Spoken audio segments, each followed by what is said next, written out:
Estimados colegas, quiero darles la bienvenida a este fantástico tema que es el ultrasonido en emergencias, específicamente en el abdomen agudo y en el trauma abdominal. Quiero darles la bienvenida también a este congreso virtual y recordarles que es uno de los ítems que vamos a tener de todo lo que es el ultrasonido en emergencias. Este solo es el componente más importante, diría yo. Conflicto de interés, no hay ningún tipo de conflicto de interés con las áreas encargadas de la radiología y de la cardiología, que son las áreas donde el ultrasonido tiene fines comunes. Lo primero que vamos a mirar en esta charla es identificar el ultrasonido, el escenario del ultrasonido fuera del laboratorio de radiología. Vamos a ir explicando con imágenes porque en esto consiste la filosofía de la técnica. Localización e interpretación de las diferentes ventanas ecográficas, de los diferentes protocolos en urgencias que hay, específicamente para medicina veterinaria, el de perros y gatos. Y los puntos a tener en cuenta durante el desarrollo. Mientras vamos haciendo ultrasonido en urgencia, vamos a mirar qué ítems, qué puntos y qué peculiaridades tenemos que tener en cuenta. El ultrasonido en urgencias, teniendo en cuenta la clínica como tal, es muy complicada. Cuando nosotros recibimos un paciente, nosotros podemos hacer un examen clínico, con el examen clínico tener muchos diagnósticos diferenciales en ese momento en la cabeza. Sin embargo, si nosotros no hacemos pruebas complementarias, exámenes complementarios, estudios de imágenes, nunca vamos a poder confirmar. Y confirmar es muy importante en la clínica diaria y sobre todo en la urgencia, porque nosotros no podemos estar abriendo perros así porque sí. Nosotros necesitamos tener evidencia. El propietario necesita tener la evidencia de qué es el diagnóstico, cuáles son los diagnósticos diferenciales y cómo está su estado en ese momento para X o Y tratamiento, maniobra, cirugía, procedimiento. Entonces siempre el ultrasonido en urgencias lo asocio con la gráfica del principito, específicamente en esta imagen. El ultrasonido en urgencias nos da ese superpoder. Nosotros tenemos, gracias a esta tecnología, a nuestras manos y a nuestra disposición, que es poder ver por debajo de la piel de nuestros pacientes. Esto nos dice, bueno, paciente hembra, 5 años, abdomen distendido, sin dolor, sin historial de monta, pero con tendencia a salir y con machos, convive con machos. Entonces el abdomen le empezó a crecer. Nosotros el ultrasonido nos permite definir. ¿Está preñada? ¿Tiene ascitis? ¿Tiene un tumor? ¿Tiene piómetra? ¿Qué está pasando con esa hembra? ¿Qué está pasando con ese abdomen pendulante? ¿Qué hay ahí adentro?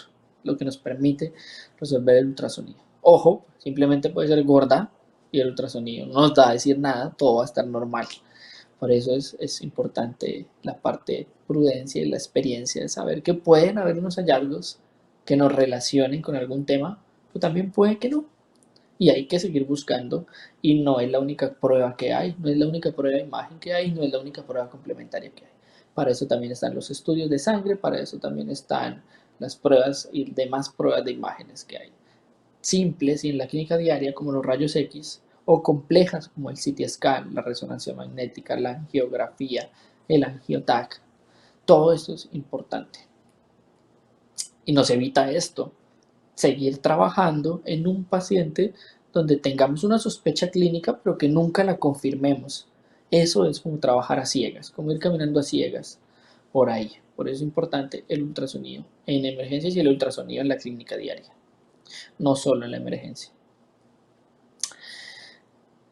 Es importante tener en cuenta que al llevar el equipo fuera de su lugar habitual, de su zona de confort, por decirlo así, para el ultrasonido, pues también el equipo es exponerlo a lo que nosotros y el resto de equipos también están expuestos, a lo que está expuesto el termómetro, el fonendoscopio, el glucómetro, el saturador de oxígeno, el equipo para la tensión arterial, están expuestos al ser llevados al paciente porque eso es lo que permite que sean herramientas portátiles.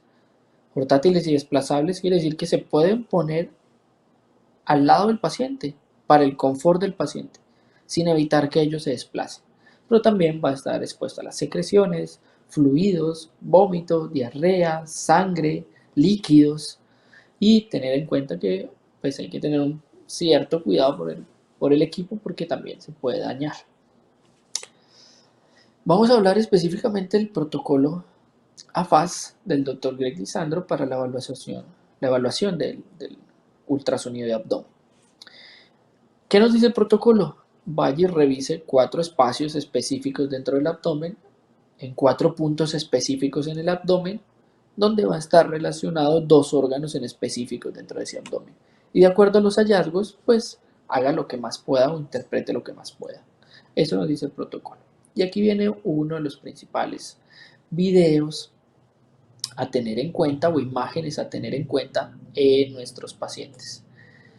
¿Qué es?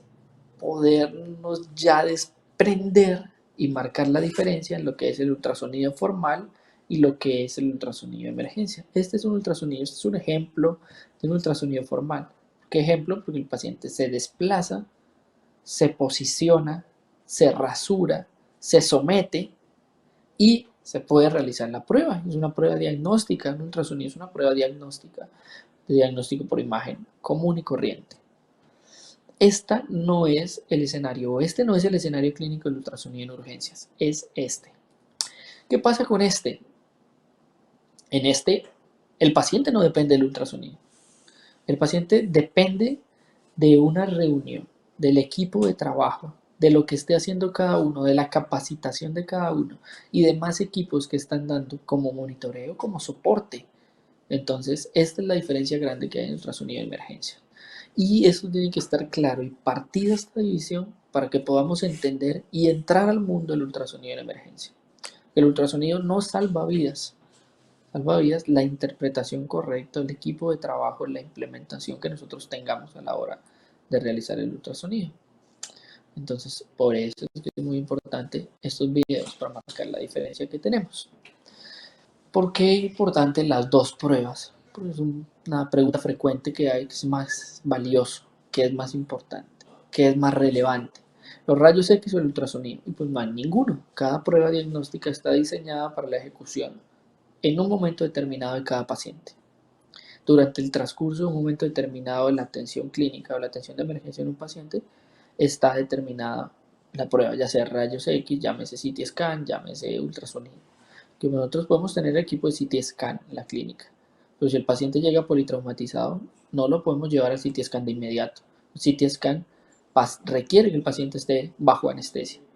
Y bajo anestesia no podemos llevar al paciente que acaba de ingresar politraumatizado porque no sabemos qué desequilibrio hemodinámico cardiovascular podamos causar en ese paciente donde no estamos teniendo en cuenta las comorbilidades que pueda tener. Entonces es muy importante tener las pruebas. ¿Cuál es más importante que otra? Ninguna, todas son importantes.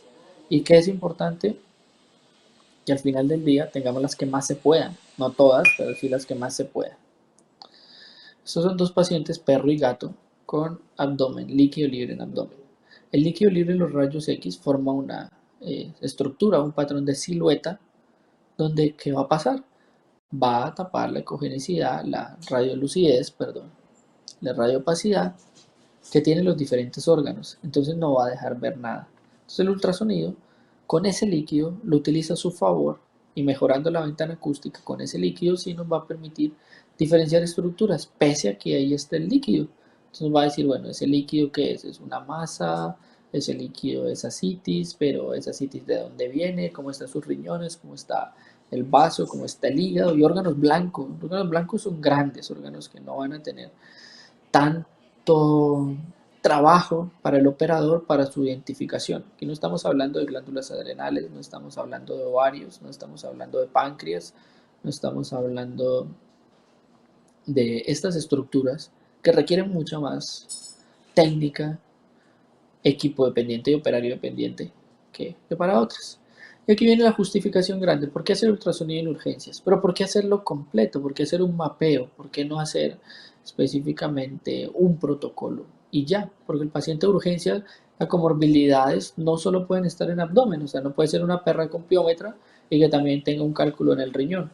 Sí, pero eso también puede tener un problema cardíaco y también puede tener un problema torácico y también puede tener un problema cerebral y también puede tener un problema muscular y osteoarticular. Y todas esas son comorbilidades que hay que tener en cuenta en un paciente. Entonces les presento este caso. Es un paciente con dilatación de aurícula izquierda, Es un paciente con valvulopatía mitral, eh, en clase funcional Albin B2, engrosamiento de la valva anterior, dilatación del ventrículo, dilatación del atrio y además esta masa asociada a la parte craneal, a la cabeza del vaso. Y ahí es muy importante, si solo hubiéramos hecho el ultrasonido de abdomen, ¿qué hubiera pasado?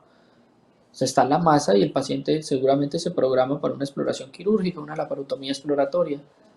Pero encontrando la comorbilidad en el corazón, nosotros que hubiéramos puesto una anestesia normal, líquidos normales, anestésicos comunes para el paciente, pero seguramente, inclusive, aunque vayamos a tratar algo tan grave como es un tumor, como es un cáncer en el vaso, nuestros mismos protocolos, nuestra misma elección de agentes anestésicos, nuestra elección de fluidoterapia, nuestra elección del soporte ventilatorio hubiera sido nocivo teniendo en cuenta la alteración cardíaca primaria que también tiene este paciente.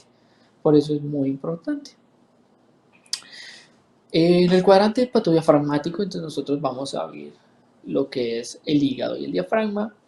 En esa ventana acústica nosotros vamos a encontrar el estómago, la vesícula biliar, y la grasa que también podemos encontrar ahí relacionada. Hay una especificación técnica para cada cuadrante y es saber dónde está anatómicamente el órgano y lo que vamos a visualizar y el cuadrante. Entonces, 45 grados hacia craneal, debajo del cartílago sifoides, nosotros vamos a poner nuestro traductor y ahí vamos a encontrar la ventana acústica del diafragma. Esto es lo que vamos a ver. Hacia este lugar van a estar dirigidos los ecos en el paciente. El hígado se encuentra por debajo del arco costal, por eso está hacia craneal. En algunos pacientes duele la posición del cuadrante, la visualización de este cuadrante. ¿Y qué vamos a ver? En la imagen contralateral estamos viendo aquí estómago, estamos viendo el hígado, el parénquima hepático, el diafragma, que es esta línea hiperecoica, y la vesícula biliar. En emergencia, ¿cuál va a ser nuestro blanco, nuestro foco en el paciente en emergencia? Sangre, trauma, hemorragia. Ese va a ser nuestro foco en el paciente en emergencia. Ese es nuestro foco en el paciente en emergencia. Llega un paciente con trauma, ok, ¿sangra o no sangra? ¿Tiene hemorragia o no tiene hemorragia? Si sí es, ¿qué tanta es? ¿Para qué? Porque eso va a depender de las maniobras que utilicemos. Y esto es lo que vamos a encontrar nosotros en el paciente con alteración líquido libre en ese cuadrante. El órgano, a pesar de ser solo uno, nosotros no lo vemos, pero nosotros lo vemos al ultrasonido como si estuviera todo junto. Y vimos el hígado, un hígado. Pero no solo es un hígado, nosotros también tenemos que ese órgano es bilobulado y tiene muchos lóbulos. Tiene los lóbulos del lado derecho y tiene los lóbulos del lado izquierdo. Y el líquido libre se va a empezar a meter por estos lóbulos, va a empezar a meterse por estos lóbulos, y ¿qué va a ocasionar? Se empiece a vencer la visualización y especificación de cada lóbulo. Eso es lo que va a ver el ultrasonido, como estamos viendo en estos dos videos. Esta imagen es muy importante. Y es muy importante porque no todos los pacientes que ingresan al servicio de urgencias o que ingresan a la clínica diaria por una alteración de emergencia ingresan con historial de trauma. Los pacientes ingresan con un historial de signos clínicos inespecíficos. ¿Cuáles son los signos clínicos inespecíficos? El paciente le duele, no camina, no se para, ayer no estaba así, no come, o le duele el abdomen, o se le creció el abdomen. Y no quiere decir que encontremos líquido libre, pero en estos pacientes lo que podemos encontrar son estas estructuras de cogenicidad alterada, de cogenicidad mixta, de cogenicidad difusa dentro del parénquima hepático, donde nosotros podemos estar ya encontrando una causa o un posible culpable de nuestro abdomen agudo en el paciente. Y ahí que tenemos que corroborar con los exámenes de sangre, corroborar con otras pruebas para mirar si estamos ante una nodulación, ante una fibrosis, ante una inflamación o ante un cáncer o ante una masa, y qué tanto está alterado, qué tanto está afectada la parte celular y funcional de ese órgano donde nosotros estamos encontrando alteraciones mecánicas. Esos pacientes entonces pueden ser varios. Este es un vaso, paciente de esplenectomía, que también hay nodulaciones difusas en hígado. o estos pacientes con diferentes tipos de neoplasias en hígado, ya sean muy focalizadas o diseminadas. Paciente con líquido libre, los bordes hepáticos, los bordes del hígado son finos, son delgados, y en este borde ustedes empiezan a ver cómo se deforma el borde de este lóbulo hepático, formando una masa con un nódulo y líquido libre en relación a ese cuadrante. Desde ahí nosotros ya empezamos a pensar que puede ser una masa en hígado ulcerada con sangrado activo. Vemos el corazón, hay respuesta cardíaca, respuesta al shock, el paciente está perdiendo sangre. Desde el punto de vista hemodinámico, hay respuesta cardiovascular, compensación cardiovascular o no. Entonces, todo esto es lo que nos da, no nos da un diagnóstico, el ultrasonido no nos dice es esto, nos dice hay esto, y con eso que nos muestra el ultrasonido poder seguir llevando la idea del caso, seguir con mucha más evidencia, con mucha más seguridad de lo que está pasando en el paciente que trabajarlo a ciegas. Como en este paciente, diferentes pacientes con alteraciones traumáticas, con alteraciones neoplásicas que puedan haber y que se puedan extirpar. En ese mismo cuadrante también tenemos la cavidad torácica, la cavidad pleural, desde diafragma, después lo que sigue el hígado, el diafragma, la cavidad pleural, la cavidad torácica. Ahí podemos tener diferentes alteraciones, como esta, que es el primer paciente de este video, con líquido libre en el espacio pleural, se ve todo esto anecoico, o este paciente con líneas B irradiadas de pericardio, líneas B irradiadas de pericardio. Estos dos pacientes son pacientes con parvovirus, que están haciendo ya un síndrome de diestra respiratorio agudo, son pacientes ya en condición de sepsis. En ese mismo cuadrante también tenemos la visualización de la vesícula biliar con su pared de doble halo, signo de doble halo, que también abre un abanico de diagnósticos diferenciales propiamente de la región explorar, colangitis, colangiopatitis, colecistitis o manifestaciones de órganos, manifestación blanco y otro órgano, como los procesos congestivos en los pacientes con falla cardíaca congestiva.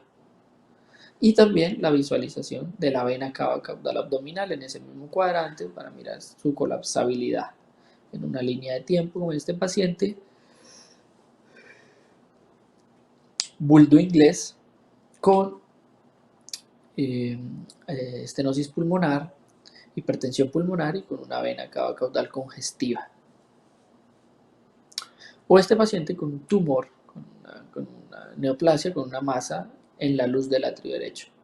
Y ustedes pueden ver qué tan grande es ese tubo que está pasando, que está entrando de la cavidad torácica a la cavidad abdominal, pero es un tubo literal.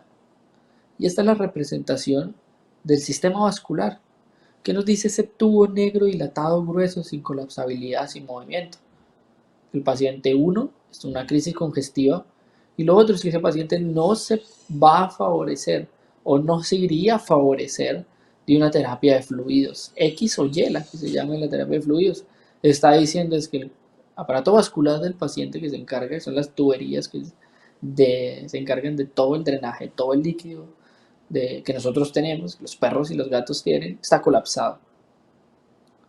Una gota, dos gotas, tres gotas, 5 ml, 100 ml, 200 ml van a llevar a causar más alteraciones nocivas en el paciente que lo beneficioso o lo beneficiado que se pueda salir de este caso. Pared de halo, signo de halo y líquido libre en abdomen, paciente con falla cardíaca congestiva derecha asociada a hipertensión pulmonar, asociada a valvulopatía mitral, asociada a taponamiento cardíaco, X o Y.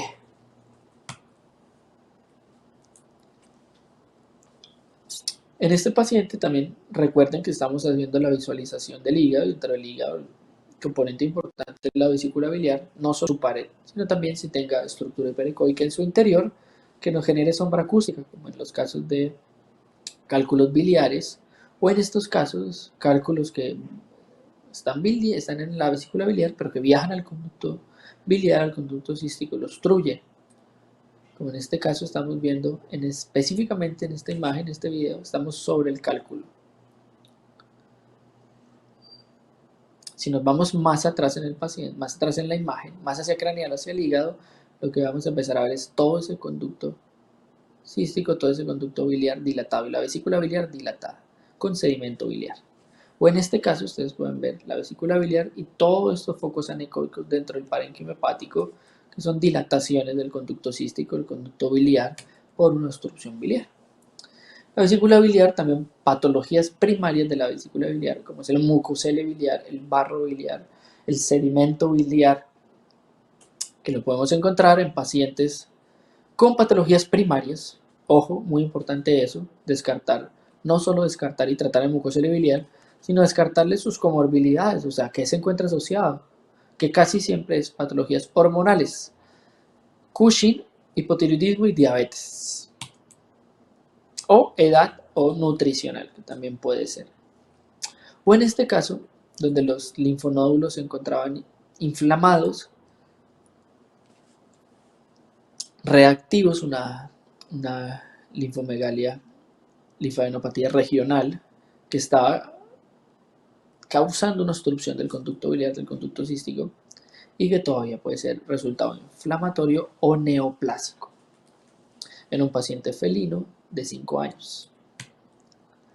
En ese mismo cuadrante, en el cuadrante hepatodiafragmático, tenemos la visualización no solo de la cavidad pleural, de la cavidad torácica, sino de la cavidad pericárdica, del espacio pericárdico, porque ustedes, como pueden ver en la imagen de los rayos X, del gráfico de rayos X del libro del Dr. Greg Lisandro, los secos nos van a estar direccionados dependiendo de cómo nosotros hagamos el movimiento de abanico del transductor, dirigidos hacia ciertos cuadrantes, y uno de esos puntos es la visualización del espacio pericárdico. Si hay derrame pericárdico, nosotros lo vamos a ver aquí como en la imagen: efusión pericárdica, corazón, hígado, diafragma. Y eso va a ser muy importante porque la efusión pleural nosotros normalmente no la detectamos muy pocas veces como hallazgo, casi siempre la detectamos es como taponamiento cardíaco como tal, cuando ya el paciente ingresa por una signología clínica de taponamiento cardíaco gracias a la efusión pericárdica, y no como hallazgo que hay efusión pericárdica en los pacientes de razas grandes.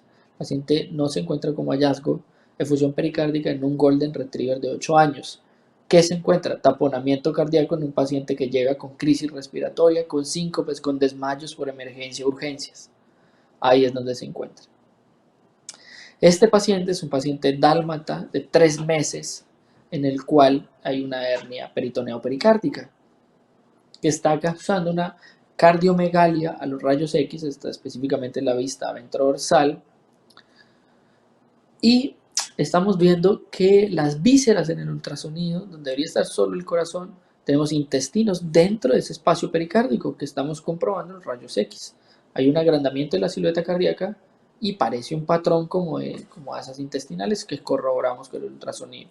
Una hernia diafragmática, peritoneo, pericárdica, por la edad del paciente, por los síntomas clínicos del paciente, que era el paciente se agitaba y no podía respirar y se ponía cianótico, y por la edad de una alteración congénita. O este paciente felino, en donde no hay historial de trauma, solo alteración respiratoria, tenemos el corazón, y al lado del corazón tenemos asas intestinales, intestino delgado, que estamos viendo muy cerca la zona cardíaca, la zona donde debería estar solo el corazón y el pulmón. Esos son pacientes este es un paciente de hernia diafragmática traumática, defecto en el diafragma, que se encarga de separar las dos cavidades en donde se rompió y las vísceras hacen el paso a la cavidad torácica. El siguiente cuadrante es el cuadrante hepatorrenal. Entonces, como ustedes pueden ver, o pudieron ver, no solo se trata de buscar el líquido libre, no solo se trata de mirar ese líquido libre o no, mirar un hallazgo y no, sino que cada imagen en cada paciente nos abre una posibilidad de diagnósticos diferenciales muy amplia, muy grande, a la cual debemos tener en cuenta a la hora de nosotros hacer la elección de un tratamiento, hacer la elección de una maniobra, hacer la elección de un procedimiento. Depende de la seguridad que nosotros tengamos en el diagnóstico definitivo o la seguridad que nosotros tengamos en los diagnósticos diferenciales. El éxito va a depender de esto.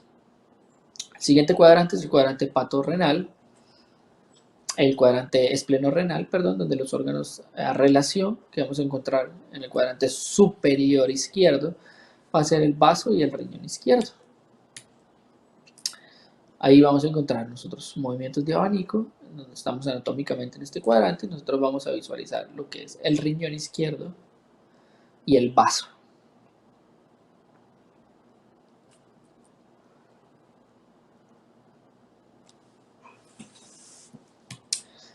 Entonces, dependiendo de la especie, dependiendo de la talla, dependiendo de la raza, vamos a encontrar diferencias en la ubicación anatómica de estos órganos, pero normalmente siempre flanco izquierdo, superior, mesogastro izquierdo superior.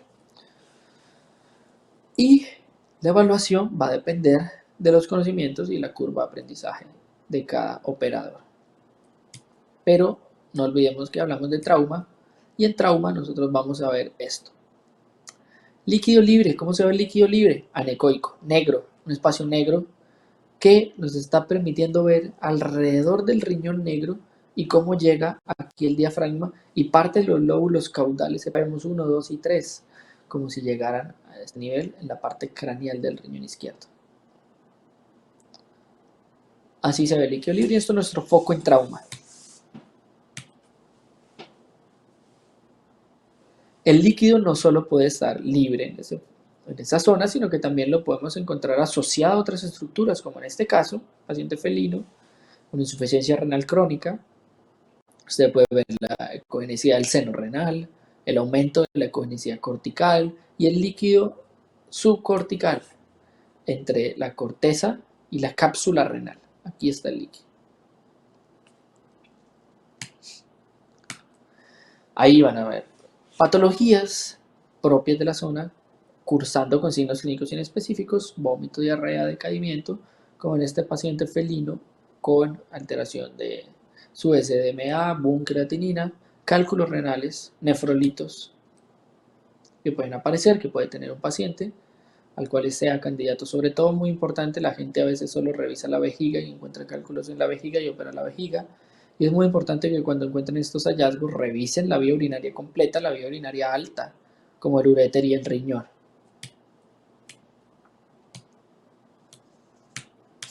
Ahí están los cálculos y este paciente además con quistes corticales, quistes renales corticales.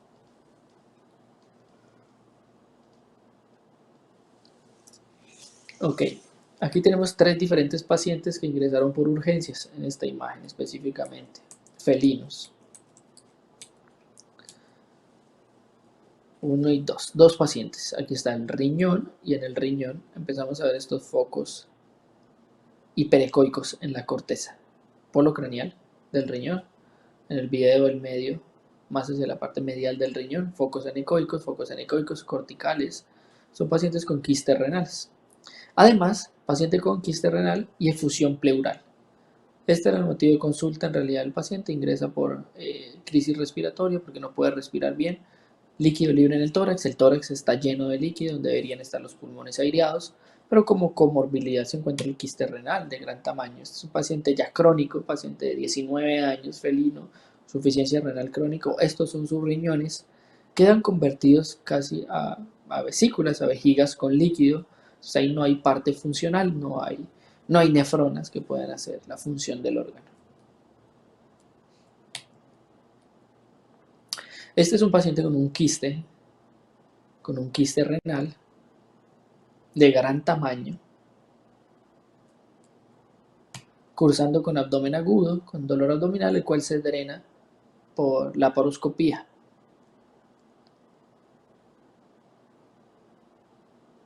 Tenemos la ventana que nos da la laparoscopía, la seguridad para hacer la punción. En este paciente ustedes pueden ver en los rayos X el aumento de la silueta renal, tanto izquierda como derecha. Ya cuando hicimos el ultrasonido, vamos a ver riñón derecho, casi una vejiga estamos viendo, no se ve componente arquitectónico renal normal. Y en el riñón izquierdo, casi 3 vejigas.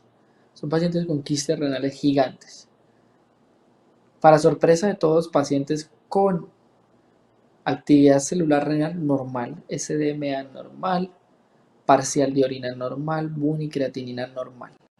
Entonces se encontró como hallazgo, el paciente estaba programado de cirugía de unas masas mamarias. En las masas mamarias se tomaron rayos X para descartar que no tuviera nada y se vio la nefromegalia bilateral y se llevó para ultrasonido. Y estos pacientes con alteración, dilatación de la pelvis renal, pacientes con hidronefrosis e hidrureter, donde el riñón queda limitado a una, dependiendo de la evolución del caso, a una vejiga, a una bolsa con agua. Y el uréter se va a dilatar si también se obstruye, muy importante. Este caso es un paciente, no es el riñón izquierdo, es el riñón derecho, con una alteración neoplásica a nivel del polo craneal. A este nivel, esta estructura. Se confirma por la paroscopía porque podría estar relacionado a un órgano local, como la glándula adrenal o todo, pero aquí se confirma que efectivamente está asociado al riñón y al polo craneal. Muy friable, así que la cirugía se realiza por la parotomía, se hace la nefrectomía, se retira el riñón, se envía histopatología, carcinoma renal y el paciente fallece a los 6 meses. Este es un paciente de hace poco en la clínica veterinaria Palmas. Este paciente también nefromegalia derecha a los rayos X, ecográficamente nefromegalia con estructuras de cogenicidad mixta. También se realiza la nefrectomía y ustedes pueden ver también casi el mismo material, asociado también a una pielonefritis infecciosa con mucho pus. También carcinoma renal, está en estudio, el paciente se encuentra muy bien en este momento, hace más o menos fue un mes. Hace más o menos va a ser 2 meses, un mes, entonces estamos a la expectativa de la longevidad que pueda tener este paciente, que pues lastimosamente los estudios y la estadística lo llevan a máximo 6 meses con buena calidad de vida, antes de que haya metástasis, un tumor altamente metastásico, y la disfunción renal que pueda tener el otro riñón queda soportando la función completa. Síndrome de riñón grande, riñón pequeño, es una alteración más que todo, se ve ahora más que todo porque hay mucho más diagnóstico, no es que antes no existiera, que aparece en problemas obstructivos de la vía urinaria o del riñón que el paciente tenga desde pequeño. Normalmente esto se encuentra en pacientes de edades más jóvenes que una insuficiencia renal, que lo encuentra uno a los 8 años, 12 años, 10 años. Este hallazgo sí lo encuentra uno en pacientes caninos y felinos de 4 años, 5 años, 6 años, sobre todo felinos, y sobre todo también asociado a obstrucciones, como en estos pacientes, el de arriba que es un perro y el de abajo que es un gato, con obstrucciones, síndrome de riñón grande, riñón pequeño.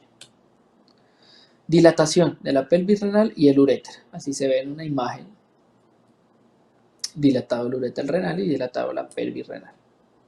La glándula adrenal, importantísima la visualización, no está dentro del protocolo de emergencias, porque es algo más rápido, es para visualizar líquido libre, pero en pacientes con abdomen agudo, signos clínicos inespecíficos, esta adrenomegalia unilateral puede hacer sospechar de tumor, o ya estas definidas como tal, donde casi que la glándula adrenal que ustedes le están viendo aquí abajo es del mismo tamaño del riñón y con un quiste renal cortical.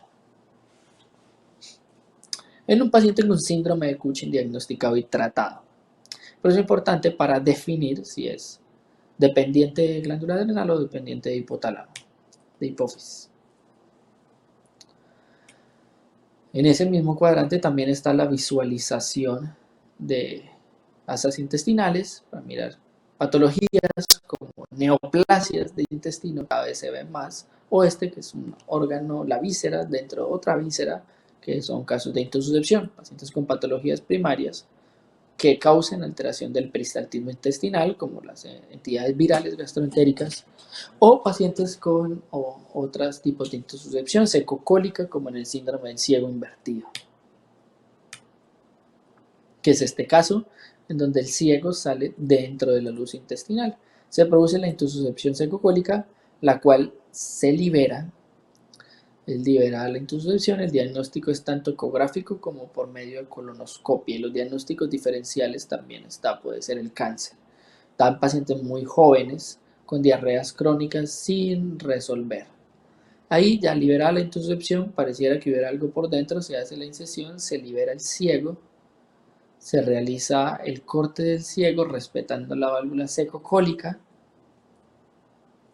y ya esto es, después de hacer la enterotomía, una prueba de fuga para mirar que no haya filtraciones después de haber hecho la corrección de la enterotomía. Y llegamos al órgano más blanco de todos en emergencias en este cuadrante, en los perros, no tanto en los gatos, pero en los perros que consulten el servicio de urgencia sabiendo que hoy en día hay mucho paciente con longevidad, paciente de raza grande, o sea, hay muchos perros de raza grande más longevos, es decir, que hay mucho perro Golden, Pitbull, Akita, Shih Tzu, San Bernardo, Doberman, Gran Danés, de 8, 9, 10, 11, 12 años, con la alteración que es signos clínicos muy inespecíficos, como estaba bien, se desmayó. Ayer estaba bien, hoy amaneció mal. Normalmente los veterinarios tenemos este tema como un cliché. O sea, la gente siempre dice ayer estaba bien, hoy está mal, no le creemos. Pero en este caso sí es verdad. En este caso sí es verdad porque son neoplasias, son tumores, son masas que van creciendo en el vaso y que en un momento u otro se rompieron, causaron una hemorragia y el paciente ese día que causó la hemorragia que se rompió, se desmayó, empezó a sangrar. Eso es lo que pasa con estos pacientes. Ese es el motivo de consulta y ahí tienen gran variedad de las alteraciones que pueden pasar en el vaso.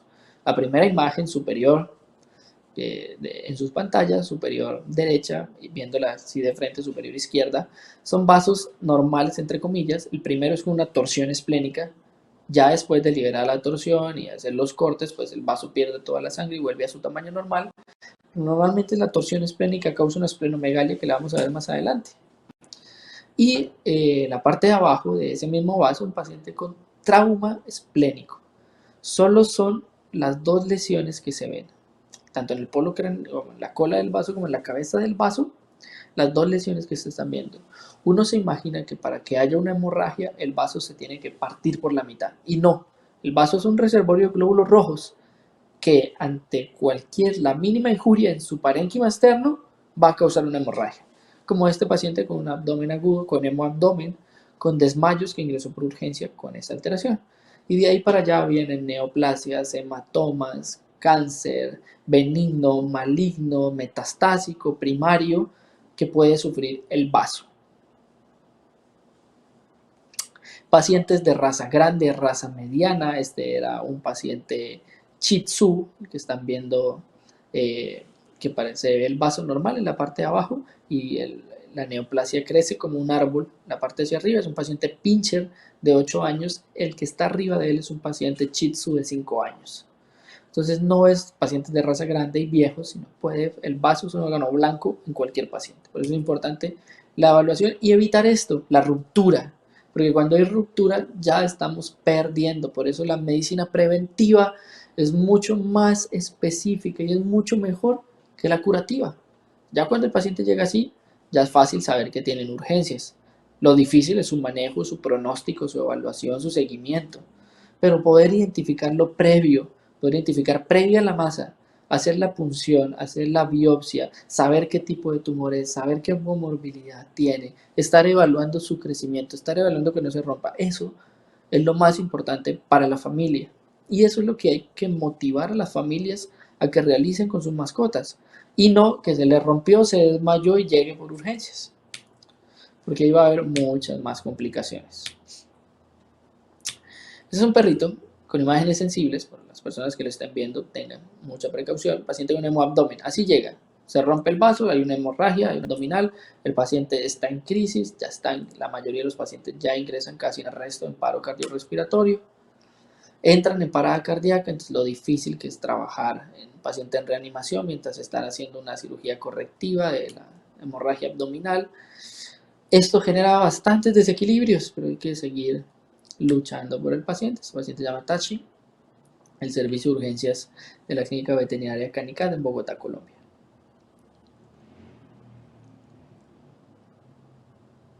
No todos tienen esa suerte. La mayoría de los pacientes cuando se desmayan no es que recién haya empezado la hemorragia, sino cuando se desmayan es que ya llevan mucho tiempo con hemorragia y la mayoría de los pacientes lo que pasa es que fallecen. Destache. En su recuperación postquirúrgica en la madrugada después de la cirugía, el ingreso a cirugía más o menos a la medianoche. Esa es una neoplasia con la ulceración. Hay diferentes tipos de alteraciones en el vaso, muchas alteraciones hay, tipo torsión, tipo tumor, esplenitis benigna. Este era un paciente con torsión esplénica, pero normalmente sale una patología reportada en razas grandes. Este es un paciente de raza pequeña de 5 kilos con torsión esplénica, que su único hallazgo al ultrasonido era esplenomegalia. No están los hallazgos típicos comunes del patrón de queso suizo en el vaso, la ocupación de los vasos esplénicos, la pérdida del Doppler o que no tenga señal Doppler el parénquima esplénico, sino simplemente esplenomegalia y la torsión en el hilio esplénico.